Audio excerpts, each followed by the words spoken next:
Rio, Rio, Rio.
Touch me.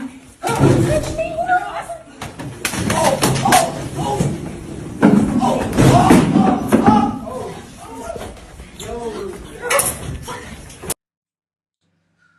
Assalamu alaikum. Dear family, you saw it for yourself. We're going to show it again as much as we can. Oh boy, it's getting ugly out here. Assalamu alaikum. Welcome to NationTownTV Live. It's your brother, Landon X. Tell the truth. Tell the truth, NationTownTV family. You thought it was going to be another 10 months before you saw me again, right? All praises due to Allah. Listen, we're going to make this a weekly thing. If it be the will of Allah. Assalamu alaikum to all the family out there. Ramadan and Eid Mubarak, dear family. We're going to jump right into it. Again, keep in mind, Nation Town TV Live. This is the new, faster, stronger, more, I guess you could say, precise version of Nation Town TV Live. So we won't be on long, but we still intend to be on strong. We are dealing, as you can see with the title, we are dealing with the public food system. Real quick, dear family, allow me to open up in the name of Allah, the beneficent, the merciful. I bear witness that there is no God but Allah who mercifully intervened in our affairs in the person of Master W. Father Muhammad, to whom praises are due forever. I further bear witness that Muhammad is his messenger. But let me say, on the last day of this holy month of Ramadan, with all due respect, love, and gratitude to the Holy Prophet Muhammad ibn Abdullah, peace be upon him, with all due love and respect for that man and everything that he did and everything that was done through him, I bear witness that the book called Quran makes a promise to me and makes a promise to you, particularly in Surah 16, Ayat 36, that certainly a messenger would be raised for every nation. And then in Surah 14 and 4, it says that that messenger would speak the language of that people. And I'm telling you that that messenger in this nation and in this dispensation is none other than the most honorable Elijah Muhammad. You can take it or let it alone. That's up to you and Almighty God Allah. But the truth of the matter is I would know nothing of Master Fard Muhammad.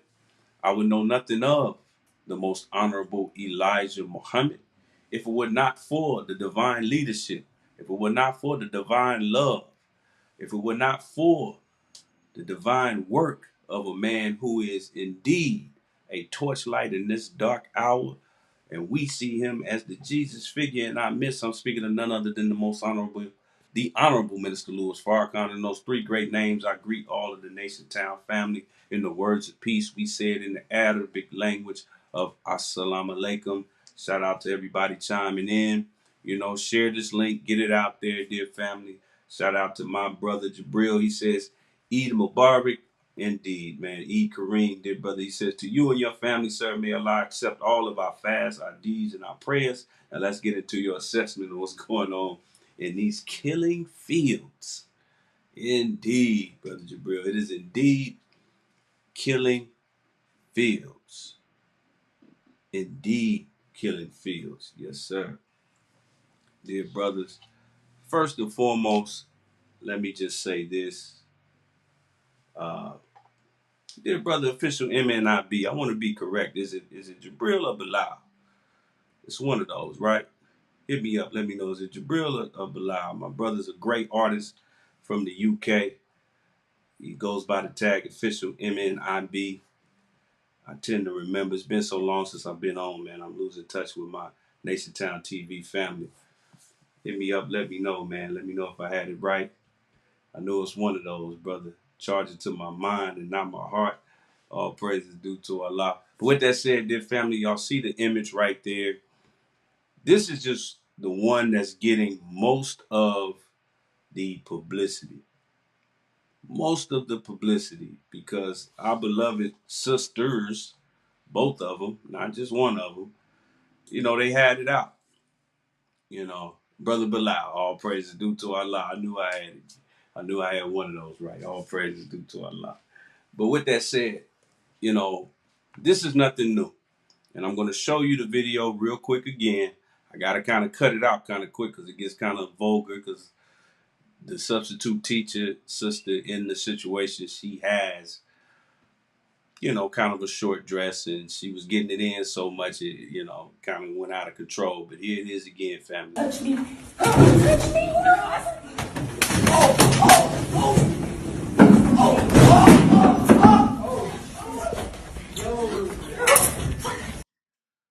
Woo-wee.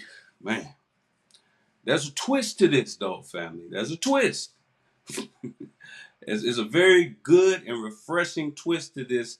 But first, what I want to do, I won't be on long, but I got to just first make it clear that the public food system or public school system is a particular animal. It's a particular case. Like my brother Bilal said, it's a killing field. It's absolutely a killing field, because our children, spend some time around toddlers and kindergartners. I don't care what their socioeconomic status is. I don't care where they're from. It don't even really matter their race or their ethnicity. When you're around toddlers or kindergarten, first grade age children, they're so full of wonder. They're so eager to learn. They want to be everything from a basketball player to an astronaut to an engineer, to a transformer. They want to be everything. And they dead serious about it. And they have such a great, pull on this universe. They're born, keep in mind, a baby is born pulling on faith. Toddlers and infants, even newborn babies, have more faith than 40-year-old rabbis and imams and ministers, because they're born with the faith that somebody's going to feed me and nurture me as long as I cry out. And if you put a mammary gland within 2 inches of an infant's mouth, it's going to start pulling and sucking, trying to get that sustenance. Something that we lose as we get older, but children have so much in them. But in the public school system, and I bet it's no different all over the world in places like the UK, Brother Bilal, it kills the spirit of young people. Now, full disclosure, until I went to college for 15 minutes, I couldn't tell you what it's like to walk into a private school. All my life, I went to public schools. And even though I grew up, I didn't grow up here in Los Angeles. I grew up in Tulsa, Oklahoma. And even though I grew up in Tulsa, Oklahoma, I can count on one hand how many non-black classmates I had. I'm going to say that again. How many non-black classmates? It was probably 4, if I'm not mistaken. One of them was this redhead white boy I got into a fight with in the 6th grade. We ain't going to talk about that. But I got it in. But that's neither here nor there. But here's the bottom line. I know for a fact what it's like in these schools. I know for a fact that it's a killing field, and it's a direct pipeline to the prison system. It's the minor leagues. It's triple A, double A, like in baseball. It's the G League, like in the NBA. It's the G League of the prison system. The similarities are countless. And I sympathize, even though I was a student, I sympathize with the teachers, because a lot of these teachers, they end up having to be more like COs, corrections officers, than teachers. And there's a shortage, even though you saw a sister and another sister, there's a shortage of black teachers, but also a shortage of black male teachers. I loved every one of, now that's another thing I can count on one hand, of the black male teachers that I had. I had plenty of black female teachers, but I can count on one hand the black male teachers, and I still remember all their names, and they changed my life. They absolutely changed my life. I look forward to their class all the time. But here's the thing. These teachers find themselves having to deal with disciplinary issues more than teaching. And there's so many other things that go into it. And I can't really take sides, because I see the teacher's plight. But then on the flip side, be very slow to judge these children. Be very slow. Drag your feet. Because I guarantee you that what we just saw, this right here, I guarantee you that that little sister's home life, in the environment that she lives in, maybe even the neighborhood she lives in, is not that far off from what you just saw. Again, I'm not saying that our parents are abusive, or there may even be something going on at home that her parents don't even know about. The Honorable Minister Louis Farrakhan has said on numerous times, he did a lecture in Atlanta, Georgia, not too long after the Million Man, I think it was before the Million Man March, if I'm not mistaken, but he did a men's only meeting. And then later he went on a tour where he had some women's only meetings. And he had one in Atlanta, Georgia. Man, probably 10,000 black and Aboriginal women. I think it was in the Omni in Atlanta, Georgia. That was the old arena where the Hawks used to play back in the 90s. And he asked the crowd, raise your hand if you have been sexually abused in any way, shape, or form when you were younger. And I think all the hands went up. Or, if I remember correctly, he just insinuated that many of them have, and they did a shot of the audience and they were all nodding their head. We don't know if this little sister got an uncle or a cousin or mama's boyfriend. We don't know.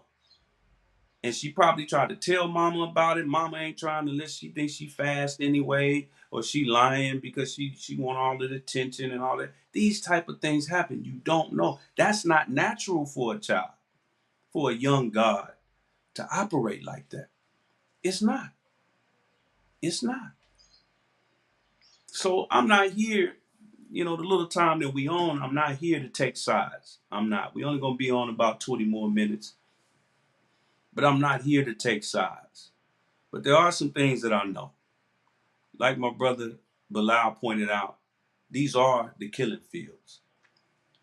And when it comes to education, education in America and in the Western world is done absolutely incorrectly.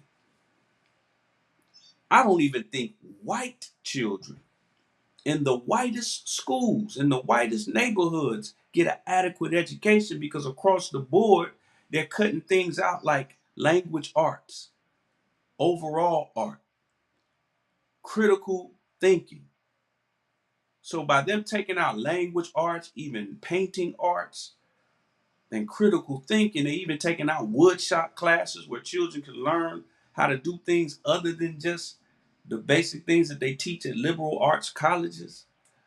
By them taking out these art subjects, That's decreasing the possibility of these children being able to think for themselves and being free thinkers and very creative thinkers. So they're going to be easy to manipulate through their emotions when they get older.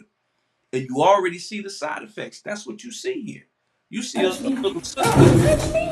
that's Oh, highly. There's no way you can convince me that that little sister has a peaceful, normal upbringing. I'm not judging her family. I don't know her family. But that's not normal. But the public food system is not designed to adequately teach any children in America. Look at the international test scores and proficiency levels. America's near the bottom, especially among the so-called superpower nations. America is hovering around so-called the countries that you think are third world nations. Some of the countries that you see on the feed the children infomercials with where they show some little baby, some little black baby that's about 12 pounds soaking wet and 12 years old with flies buzzing all up in his eyeball and stuff. Some of those countries have a better school system than America. Do we know? The Honorable Minister Louis Farrakhan always reminds us to go to the root of words. Because in the root of words, especially in the English language, you find out what it really means. Do you know the etymology, the root of the word education? When you get to the root of the word education, in fact, when you get to the root of almost any word that's dealing with a controversial topic that's often argued about, you're going to end up finding the problem in that root etymology or that root definition. Look at the root of education. The root, the origin of the word education or educate is in the Latin word educare, which means to be led out or to lead something out or to lead someone out. Lead them out, not lead them in. To lead them out. Now let that sink in for a hot second. We won't be on long, family. We do intend to be on strong. Let that sink in.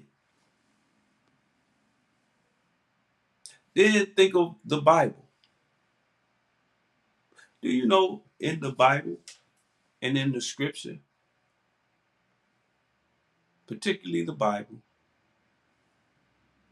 we love Dr. King. We act like we love Dr. King. We act like we're so respectful of the civil rights movement because they loved everybody. They want to bring everybody together because that's what God would want. God want everybody. He want everybody together, just everybody sitting down eating chitlins and collard greens together and singing church songs. Who told y'all that? Go into that Bible again. I think I got one right here. Go into these books again. Go into these books. Particularly this one right here. Go into this book. Find one integrationist in this book. Just one. Find an integrate. Find a I love everybody prophet in this book. Find me one can't we all just get along messenger in this book. Show me. Jesus loved everybody. I beg your pardon. What Jesus you talking about? Maybe that Kurt Cobain, Shaggy from Scooby Doo looking fella that you got on your grandmother's wall or something. That's not Jesus. But if you go into that book, Moses, was he an integrationist? Did he want to bring everybody together? Did he go to Pharaoh and say, Pharaoh, I've come across Egypt land to tell you, let my people move right next door to your people, use the same bathrooms as your people, eat at your people's restaurants, not knowing what they put in the food in the back before they brought it out, and we pay top dollar for it. Let my people be right up under your people. Is that what Moses said? No, I don't care if you never. went to church more than 2 times, you know better than that. You know that Moses said, let my people go. Let my people go. Abraham wasn't no integrationist. Abraham was such a separationist. Hey man, he told his baby mama she had to go. Actual facts. He, he told Hagar, hey, listen, you ain't got to go home, but you got to get up out of here. My wife ain't feeling it. These are facts. These are facts. She wasn't his baby mama. She was his other wife, you know. But let's look at Noah. Noah with the ark, with the boat. Surely he wasn't spending 150 years building a boat so he could get closer to the most devilish people of his day. Surely you don't get in a vehicle of any kind, boat, car, truck, motorcycle, spaceship, tricycle, power wheels, skateboard. You don't get on any mobile piece of transportation to get closer to somebody where you are. You get on transportation to get the hell up out of there. Am I right or am I wrong? He was separated. He built a boat for 150 years to separate. Come on. Lot didn't want to separate, but God made him separate. And his wife didn't want to separate, so she ended up salty. Salty in a mug. Turned it into a pillar of salt. Left Sodom and Gomorrah behind. Remember, education means to lead out. Now let's go to Jesus. Because surely Jesus wanted everybody together. Surely Jesus. Come on, that Jesus, y'all. Come on, that Jesus.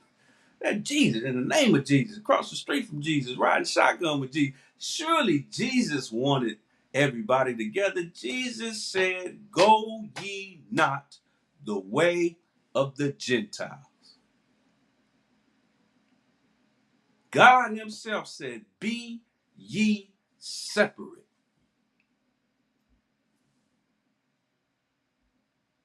Go ye not the way of the Gentile. Listen, family, there are no integrationists. But everything that's taught in our school system is an integration education. It's an integration teaching. So just by that, it makes it a slave-making doctrine. Just by that, it makes it a killing field. And just by that, it nullifies and disqualifies American education from even calling itself education. Come on, come on. These are actual facts. This ain't no hate teaching, no bigotry, no crazy Farrakhan theology. Come on, we dealing with the English language, with the Latin root educare, to lead out. What is education leading us out of?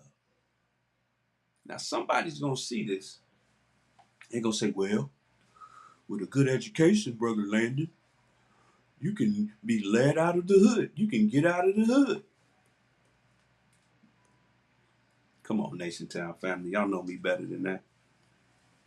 Do you know that's a major part of the black and aboriginal problem in America? Is that get out the hood mentality? As opposed to a make our own communities a decent place to live? Do you know that every so-called black ghetto in America, I guarantee you, has a long list? We always talk about the neighborhoods that our favorite athletes came from.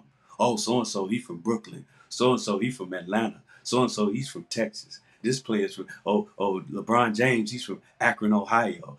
Michael Jordan, he's from North Carolina. So-and-so is from here. So-and-so is from Los Angeles. Whoop-de-whoop, back and forth. But do you know that every ghetto in America, every so-called ghetto, every black community has produced more doctors than NBA players? More engineers and architects than NFL players? Every black community has produced more entrepreneurs than rappers. No, yeah. You know why you don't know if you don't believe me? Because they got out the hood and they never looked back and you didn't see them on your television.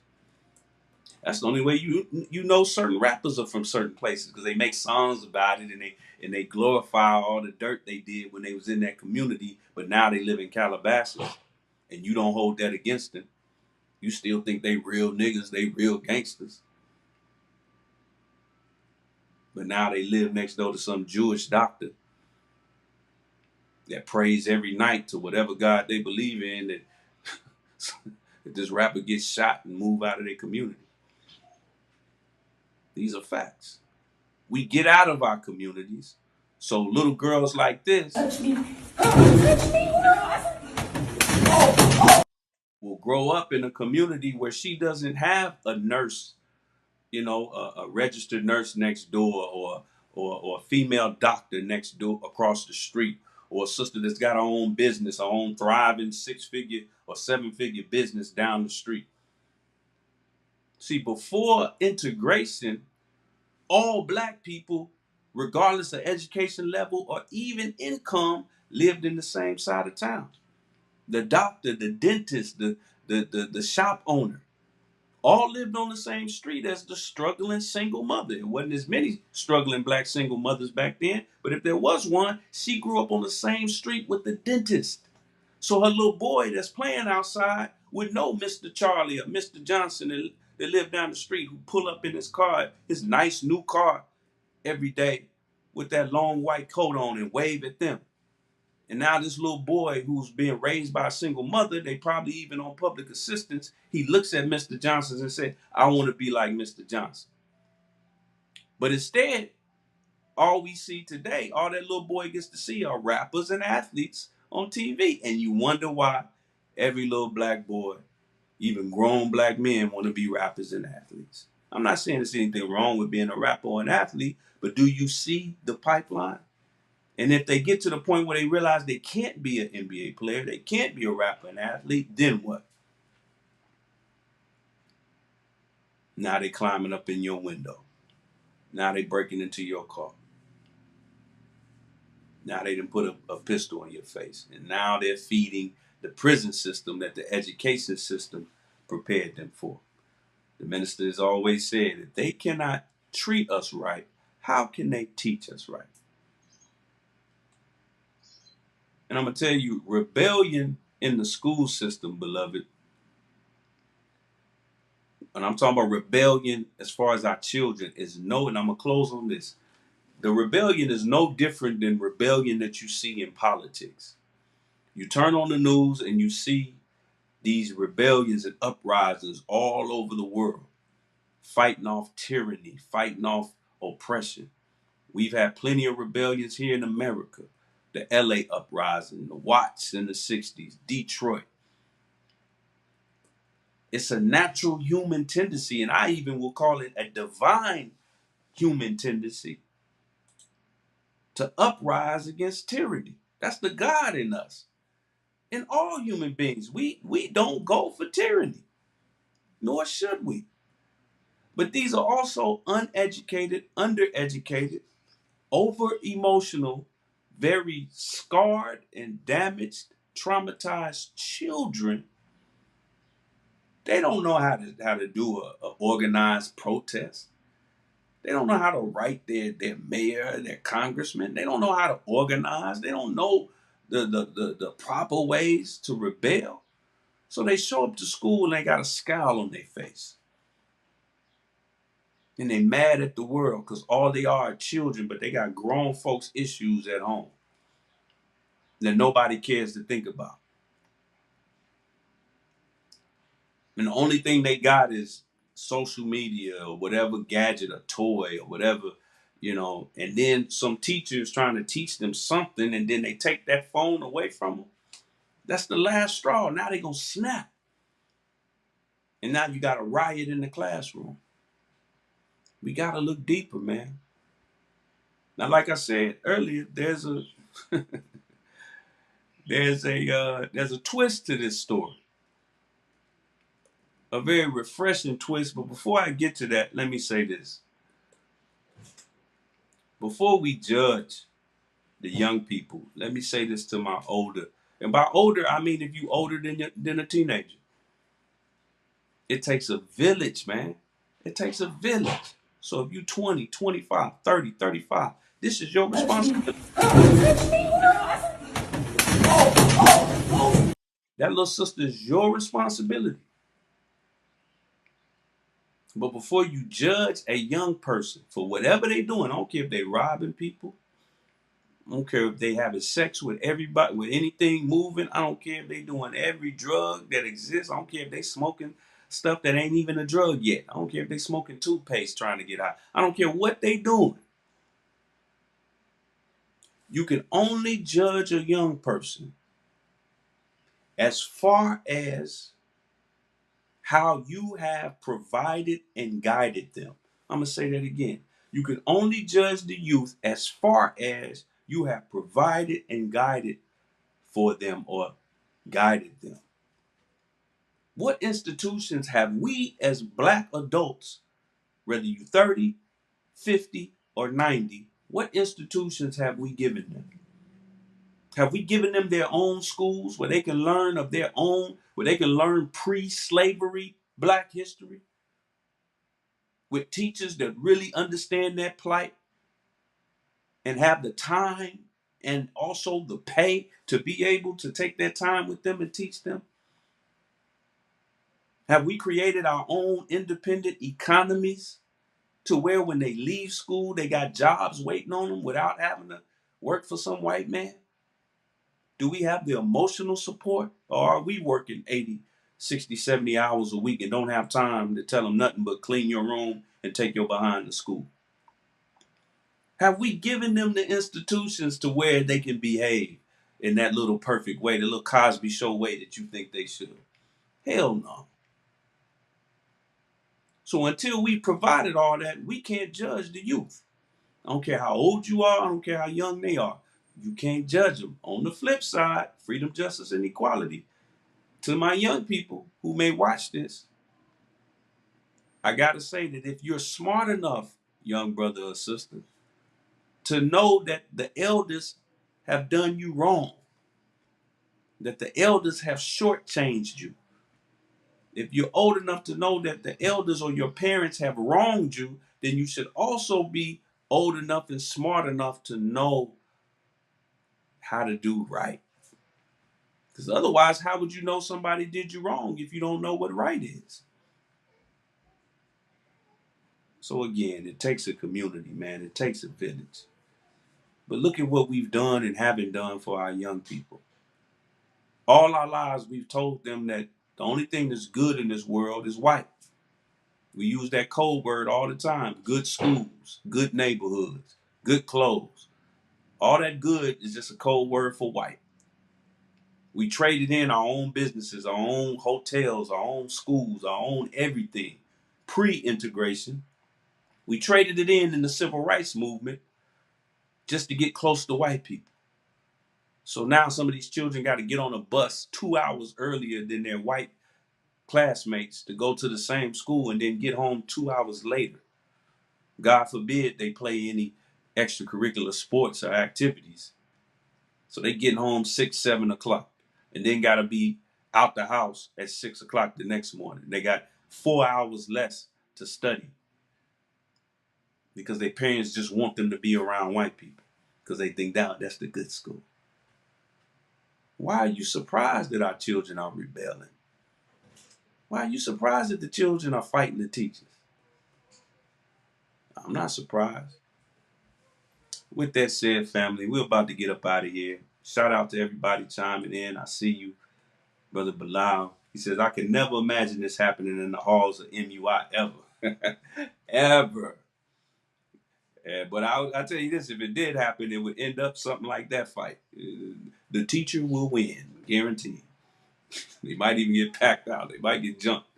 Hey, we don't play in the nation. You don't never fight one Muslim. I don't care even if you think you a Muslim. You don't never fight one Muslim. Man. Shout out to everybody chiming in. I see you, NOI Arts. I see you, Alidra, Ali Dira.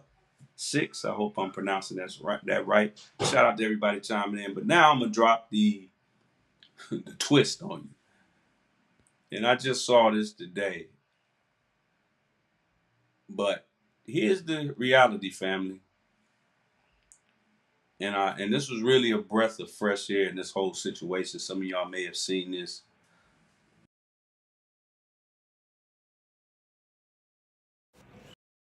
The parents, what do you think the parents of that little girl had to say about that big teacher mopping up the floor with their little girl? Surely the parents are gonna come to that school and want to fight the teacher, right? I mean, these days that's the modus operandi. We want to be our children's friends so much. So when our children get beat up, whether it's another little girl or a teacher or whoever, we jump to their rescue and want to go argue with teachers and fight little children and all kind of stuff. We so crazy. And do you know that when the parent of that little girl announced that that was their little girl, people were inundating and attacking that parent and basically telling her, you gotta go up to that school and get your lick back for your little girl. You gotta go up there and fight that teacher. Look at what Mama said. Mama said, are y'all okay? I'm asking because the thought of going up to the school to fight the teacher never even crossed my mind. In what world? In what world? My child had the audacity, listen to this, had the audacity to go behind the teacher's desk, that's the first strike, curse at the teacher, second strike, invade her space multiple times, third strike, and then a fourth strike, refuse to listen and back up, and then swing on her first. And you think my reaction is to go up there to fight the teacher? I'm losing my mind on my child because you thought you ate. You thought you was grown. You thought you were putting on a show, right? Now you get two shows for the price of one. It's a double feature. And that phone, you'll never see it again. Matter of fact, I'm throwing it out the principal's window just to prove a point. Man, all praise is due to Allah for Mama and them. That was very refreshing. It reminds me of what probably my own mother, may Allah be pleased, would have reacted to me doing some mess like that. You know, but I would say to that parent, to that mother, hopefully she's in touch with both of her parents, or better than that, have them both in the house. But sit your daughter down after you handle your business. I don't condone no child abuse, but hey, mama, handle your business. That's all I'm saying. Handle your business. But after you handle that business, don't beat the hell out of her, telling her that she ain't this and she ain't that. Don't ever do that to children, because the words that you use are going to stick deeper and harder than any punches or belts that you use, racetrack extension cords. All that's going to heal. But the words that you say when you disciplining a child, that sticks. That's real. But I would just suggest to that beloved mother, I'm proud of her response, but sit down with that little girl and find out what's going on. Let her talk. Give her the floor. Not even about that situation. Not even about that fight. But sit her down and just let her vent. Let her vent about everything that's going on in her life that she wishes was better. Ask her, what could be better in your life right now? And don't interrupt her. Just let her go. Let her. She gonna say a lot of silly stuff. She gonna say some stuff that she ain't got no business saying. But in her venting, you're gonna hear something and find something out. Behind her tears, she gonna start crying. She gonna start. But in that, you're gonna hear some things, probably multiple things, that's gonna let you know. Oh, that's why. That's why. Let's listen to our children. You don't got to be their friends. And when they mess up, discipline them however way you know how without abusing them mentally or physically. And then, because abuse is abuse. Abuse ain't never been legal. And cut that mess out. Oh, you can't hit your children no more. It's against the law. Show me one woman or man that's in prison right now for just simply disciplining their children. A pop upside the head. Babies are born with a little curve behind their head that I think God made for a pop behind their head. Listen, man. The problem is when parents beat their children nearly to death, scar them, give them concussions, beat them damn near lifeless. Or like I said, talk to them lifeless, which sometimes and oftentimes is worse than beating them. That's what's always been illegal. It's never been legal to treat a child like that. Ever, ever, ever. But let's listen to these babies. You ain't gonna like it. They gonna say some stuff that's gonna irritate your self-accusing spirit. Cause let's be real, man. These babies don't come with no instruction book. They don't come with no instructions. So we gonna make mistakes as adults.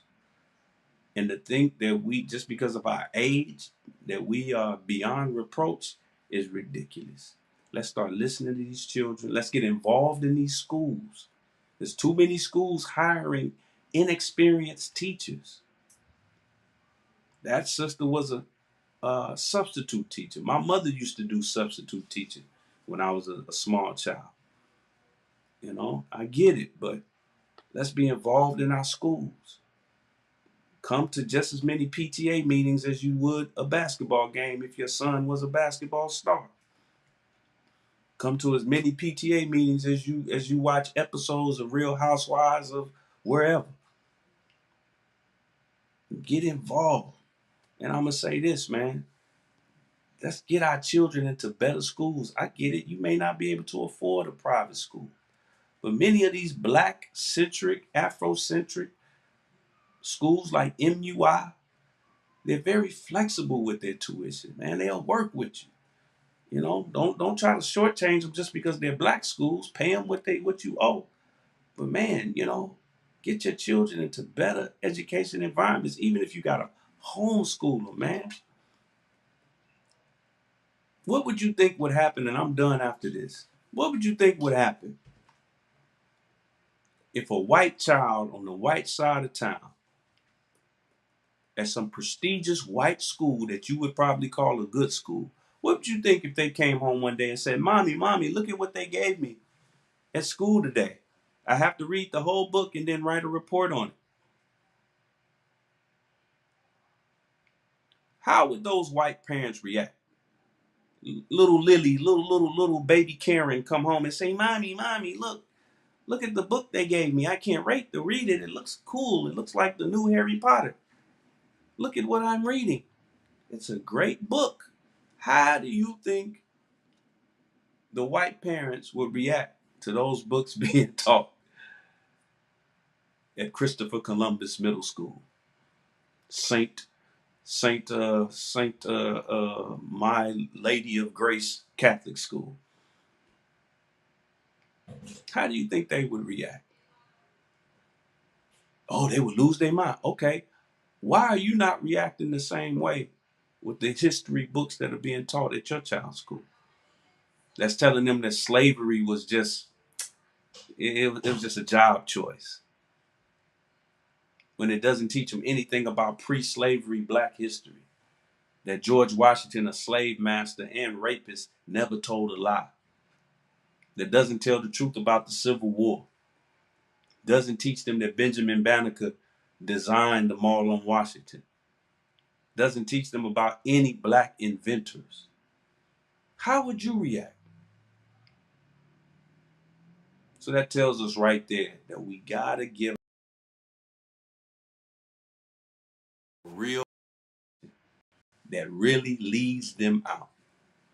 This is the origin or the etymology of the word education, educare, to lead out.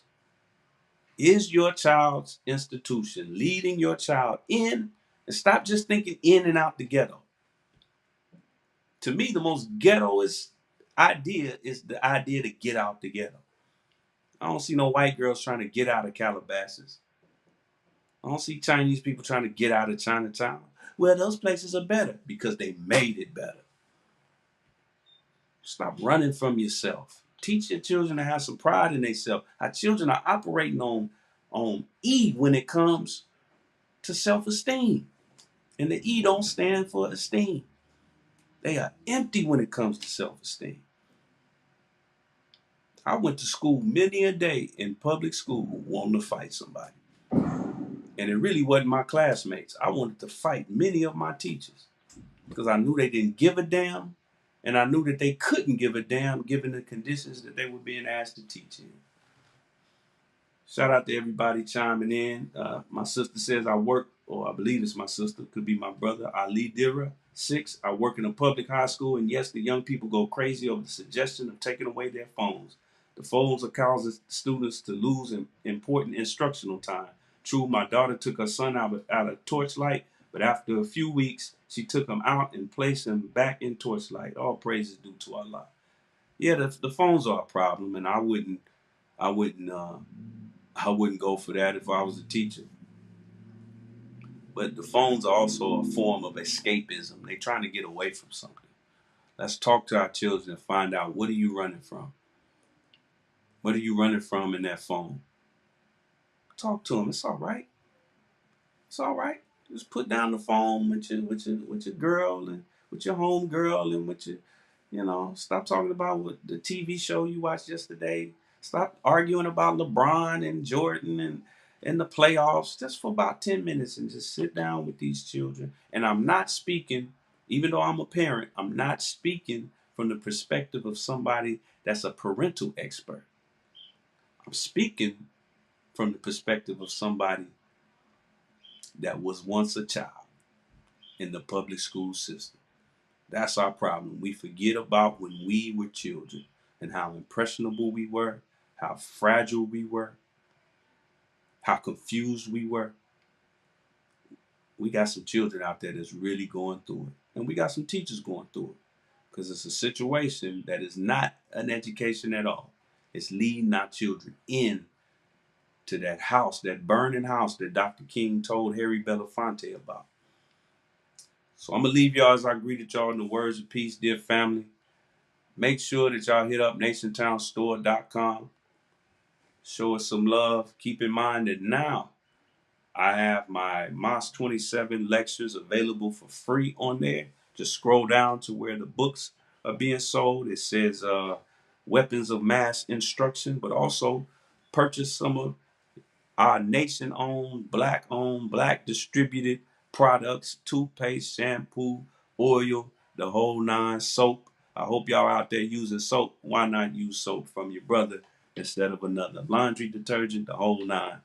And go ahead and support your Nation Town TV. Until next time, dear family, I'm going to leave you.